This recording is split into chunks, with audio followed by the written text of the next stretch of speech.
Bonjour Guy Carlier. Bonjour Marco, bonjour Julie, Bonjour. bonjour à tous. Vous avez déjeuné en famille pour la Toussaint, Guy? Oui. Tu les as pris de quelle couleur les chrysanthèmes? Vous ne vous en souvenez même plus, vous avez pris les premiers qui vous tombaient sous la main chez le fleuriste en face du cimetière et vous avez enfoncé les 2 pots dans la jardinière de gravier au pied de la pierre tombale de vos grands-parents. Ça fait partie des figures imposées de la Toussaint, comme le déjeuner après le cimetière chez vos parents, et c'est là que vous êtes incapable de répondre à la question de votre mère sur la couleur des chrysanthèmes. Il faut bien admettre que les repas familiaux de Toussaint sont encore plus tristes que les passages au cimetière qui les précèdent. L'après-midi s'étire dans un tel ennui qu'on s'attend à tout instant à ce que Jospin et Mylène Farmer sonnent à la porte. Vos parents inquiets vous bombardent de questions sur le boulot, votre santé, l'état de votre couple, et vous les rassurez avec des mensonges. Dans l'IB aujourd'hui, on nous raconte les petits mensonges justement de ces réunions de famille où des quadragénaires cachent leur collection de bandes dessinées érotiques. Ils vont se planquer dans la chambre pour fumer un joint, et puis surtout, il y a ce mensonge étonnant: on ne dit pas à ses parents qu'on a voté UMP lorsque ces derniers sont de gauche. Ce qui est étonnant, c'est de considérer que voter UMP sans le dire à ses parents est une transgression au même titre que fumer un joint ou planquer des bouquins de cul.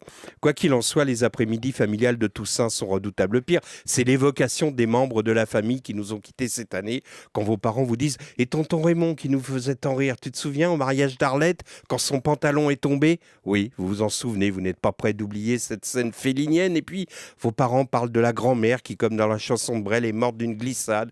Vous, votre rêve, c'était d'avoir la grand-mère du film La Boum, alors que la vôtre ne parlait que de sa santé et de ses sous. Vous l'avez compris, les jours de Toussaint, on a l'impression d'entendre en fond sonore la musique du film Le Mépris. Alors, je vais en profiter pour vous rappeler ceux qu'on aimait, dont on se sentait parfois plus proche que de tonton Raymond, et qui nous ont quittés cette année: Romer, Pierre Vanek, George Wilson, Jean Ferrat, le général Bijard, non je plaisante, mais surtout Laurent Fignon, Alain Corneau, Chabrol, Tony Curtis, Bruno Kremer. Mais je voudrais surtout dire adieu à nos illusions perdues. Bernard Giraudot aussi. Oui, mais ça c'était ma chute. Ah, désolé. Adieu aux illusions que nous avons perdues cette année. Adieu à Obama, tué par le populisme, les réactionnaires du Tea Party et les autres, les ultra-religieux, l'obscurantisme blanc qui est en train d'effacer la lumière noire.